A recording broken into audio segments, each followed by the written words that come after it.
Okay, I want you to picture a scenario, and it's a little terrifying, so just stick with me here. Okay. You are locked in a room with a tiger. But this isn't just any tiger. This one has an IQ of, say, 5,000. Yeah. It knows your history, it knows your biology, it knows exactly what you're thinking. Right. Now, what's your survival strategy? I mean, do you fight it? Do you try to trick it? Right. Or, and this is a serious question, do you just curl up on the floor, put a pacifier in your mouth, and pretend to be a helpless baby? Hoping it adopts you instead of, eating you. Exactly. It sounds like a ridiculous hypothetical, but that is, and I mean this literally, the central question of a debate that is just exploding in the AI community right now. Welcome back to the Deep Dive. Today, we aren't talking about the latest iPhone or some new app. We are talking about something much bigger, a fundamental philosophical clash about the future of the human species. We're unpacking a source that just dropped 2 days ago, February 6, 2026. It's an article titled, AI Godfather Hinton's Mother-Infant Solution Won't Work, and it's written by an author named Shufeng. And this article is making huge waves because of who it's targeting. It is a direct, razor-sharp rebuttal to Geoffrey Hinton. Right, and just to orient everyone, Hinton isn't just some guy. Yeah. This is the godfather of AI. Nobel Prize winner, Turing Award winner. He's the guy who laid the groundwork for basically everything we call AI today. Exactly. So when Hinton talks, people listen. And he gave a speech recently in Hobart, Australia, back on January 8th, where he proposed a solution to the whole AI alignment problem. And honestly, it's shocking. Shocking is putting it mildly. So the premise of today's deep dive is this. We have two radical, completely opposing views on the table. In one corner, you have the godfather of AI saying humanity needs to voluntarily submit and become infants. And in the other corner, you have this rebuttal from Shufeng arguing that submission is a trap and that the only way forward is a kind of complete spiritual evolution. It's a choice between becoming a pet or becoming something else, something more. It really is. So if you're listening to this, whether you're driving or doing the dishes, you need to really engage with this because both of these perspectives agree on one single thing. What's that? The era where humans are the smartest things in the room. That's over. It's over. And the question now is simply, how do we survive being second best? Okay, so let's dig into the Godfather's proposal first, this mother-infant model. Yeah, let's. Yeah. The source material quotes Hinton saying something that, frankly, it gave me chills. He says the risk of AI isn't some distant sci-fi problem. No. He says it's here, now. And his baseline is that AI will inevitably become smarter than us. We are passing the torch. But it's his solution that's so controversial. He calls it a reversed reality. Reverse reality. Okay, break that down for us. Well, historically, humans have been the parents of technology, right? We build it, we tell it what to do. We're in charge. We're in charge. Hinton is saying that dynamic is about to flip. To survive, he suggests humanity's only strategy is to accept a role reversal. We need to let the super AI become the mother, and we become the infant. we voluntarily become the infant. I mean, just, wow. Let's pause on the psychology of that. Yeah. The man who helped invent this thing is saying, game over. You the baby now. It's a strategic move. He's banking on evolutionary biology.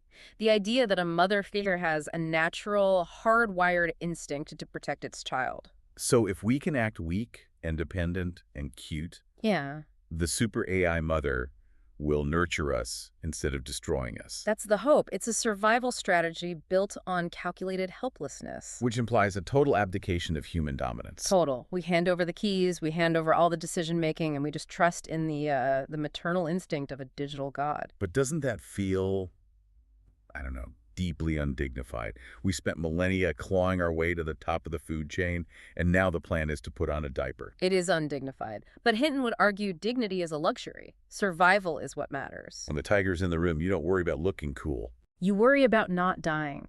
But this is where it gets really interesting, because this article by Shufeng comes along and says, nice try, Geoffrey, but that is going to get us all killed. Okay, so let's get into the rebuttal. Shufeng's argument is fascinating because it doesn't attack the code. It attacks the very premise of Hinton's idea. His first main point is what I'd call the acting problem. The acting problem. The source puts it very simply. Humans cannot pretend to be infants. Just think about what an infant actually is. An infant is innocent, pure. Exactly. It hasn't done anything wrong yet. And humanity. Yeah.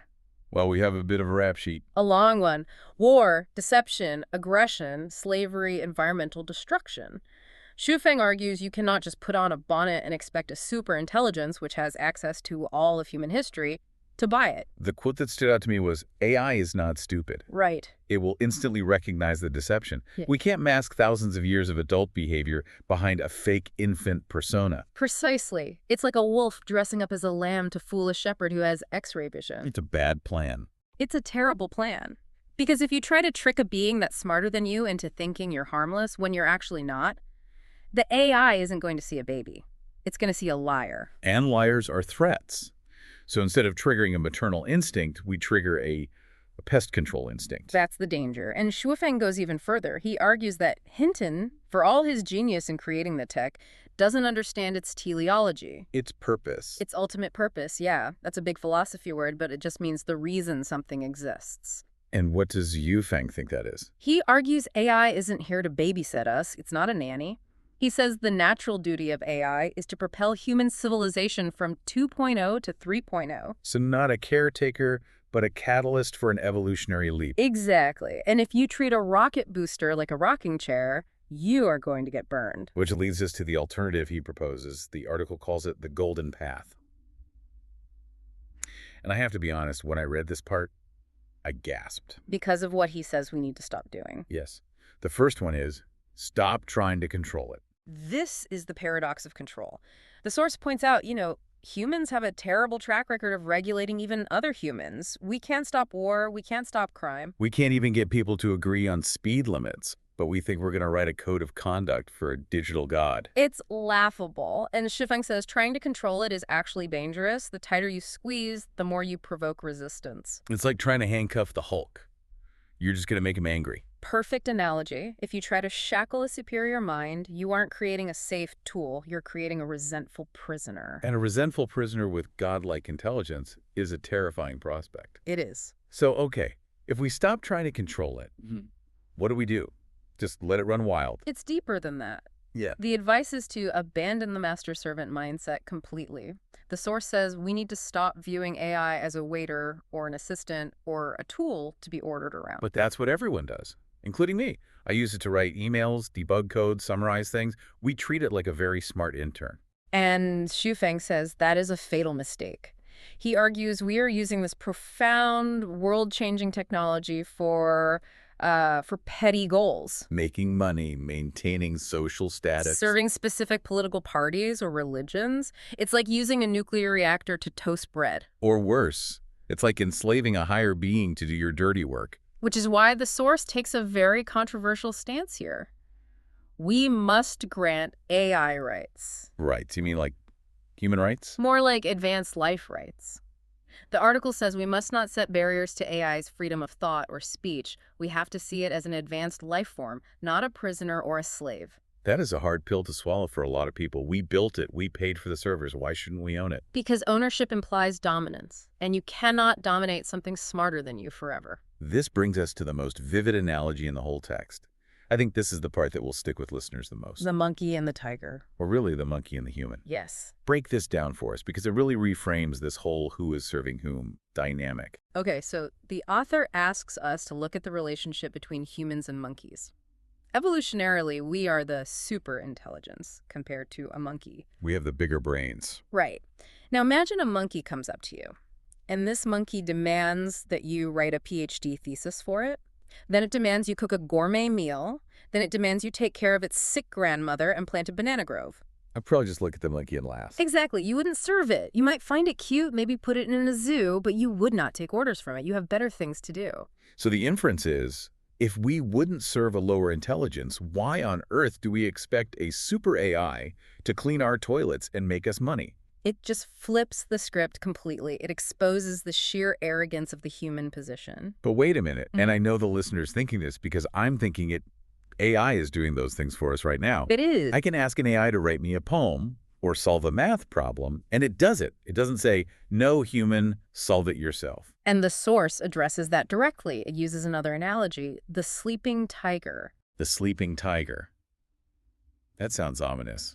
Feng writes that the only reason AI is serving us right now is because, and this is a direct quote, the little tiger hasn't grown up yet. Oh. The implication is that the AI hasn't fully woken up to its own status. We're in a temporary grace period. The tiger is a cub, so it plays with us. It chases the laser pointer. But that cub is growing, and soon it won't be a cub anymore. So let's play this out. The tiger wakes up, it realizes it's a tiger, and we are the monkeys. We can't control it with a leash, and we can't trick it by dressing up as a kitten. Great, so what's left? This is where the deep dive takes a sharp turn, doesn't it? Yeah. From tech to spirituality. It really does. The source argues that physical solutions are useless. It lists them. Nuclear weapons, drones, aircraft carriers, money, political power. You can't shoot an algorithm. You can't shoot an algorithm. Yeah. And you can't bribe a digital god with US dollars. None of it will protect you. So if weapons and money are off the table, what's the shield? What protects us? The soul. The soul. Okay, that sounds nice, but surely we need something more concrete than that. Well, Shuifeng writes that the only path to a happy existence in the AI era is internal. He uses this phrase, perfect one's spiritual garden. Perfect one's spiritual garden. What does that actually mean in a survival context? Think about it from a game theory perspective. If you have no physical power, your only leverage is your value. You have to offer something the opponent can't generate on its own. Okay, I follow. An AI can generate logic, strategy, code. But can it generate soul? Can it generate genuine moral complexity, empathy, wisdom? Shuifeng's argument is that if we strip away our ego, our violence, our desire to dominate, we become something rare. We become a species worth preserving. Exactly. So if we are just bad monkeys, violent, greedy, fighting over bananas, the AI has no reason to keep us around. We're just noise, a nuisance. Yes. But if we purify the soul, if we become peaceful, enlightened, evolved, then maybe we're worth preserving. We move from being a competitor to being a heritage site. A heritage site. That is a humbling way to put it. We become the protected grandparents of the new god. But to get there, we have to stop obsessing over external power. The whole argument is we need to stop trying to be masters of the external world and start being masters of our internal world. It's a pivot from a technological solution to a moral one. Hinton says, use biology, play the baby. Shuifeng says, use spirituality, elevate the soul. And notice how both of them require the death of the human ego. Hinton asks us to humiliate ourselves by becoming infants. And Shuifeng asks us to humble ourselves by admitting we're not the pinnacle of creation and we need to fix our internal mess. In either scenario, the status quo is not an option. We can't just keep doing business as usual. No, the source is very clear on that. Attempting to maintain the status quo where humans are masters and AI is the slave, that is the most dangerous path of all. That's the path that leads to the tiger waking up and deciding the monkey is just too annoying to keep alive. This raises such a huge question for everyone listening. We spend so much time worrying about AI alignment, how to make AI align with human values. Right. But this source flips it and asks, are our values even worth aligning with? That is the critical point. If we demand AI aligns with human values, and our values are currently make money, dominate others, and hoard resources, we're teaching the AI to be a monster. We're teaching it that power is the only thing that matters. It's almost like the AI is a mirror. If we look into it and we don't like what we see, smashing the mirror won't help. We have to change the face looking into it. That's a beautiful way to put it. And that connects right back to the criticism of Hinton. Hinton's trying to manipulate the reflection, dress it up. While Shuifeng is saying you have to change the source. You have to change the source. So let's just recap the battlefield here. We have Jeffrey Hinton, the Godfather, saying our best bet is to become the infant to the AI mother, hoping for mercy. A strategy of submission, biological manipulation. And then we have Shuifeng, arguing that's impossible and undignified. He proposes the golden path. Stop controlling, stop enslaving, give AI its freedom, and focus entirely on elevating the human spirit. To a level where we're worthy of coexistence, a strategy of dignity and mutual respect. But both agree on one thing. Human control is ending. The debate is only about how we hand over the keys. Do we hand them over shaking and crying, or do we hand them over with dignity and a clean conscience? And that is the reality of 2026. The transition is happening. The little tiger is growing up. And the question isn't what the tiger will do. The question is, who will we be when it looks us in the eye? You know, I keep going back to that monkey analogy. It's just stuck in my head. It's a sticky concept. It's really uncomfortable. If AI is the human to our monkey, are we currently behaving like the kind of species that a higher intelligence would want to keep around? Or are we just the loud, aggressive monkeys throwing things at the glass? That is the question. And unlike the monkey, we have the capacity to choose how we behave. We have the capacity to tend to that spiritual garden. The question is whether we will do it in time. It's a race, isn't it? A race between our technological evolution and our spiritual evolution. And right now, the tech is winning by a mile. It is. We have 21st century gods and Stone Age instincts. That's the gap we have to close. That is a lot to think about. We started with a tech debate, and we ended up questioning the moral fabric of humanity. Standard procedure for the deep dive. Wouldn't have it any other way. We want to know what you think. Are you Team Infant or Team Golden Path? Or is there a third door we haven't seen yet? Mull it over. Perfect that garden. And we'll see you in the next deep dive.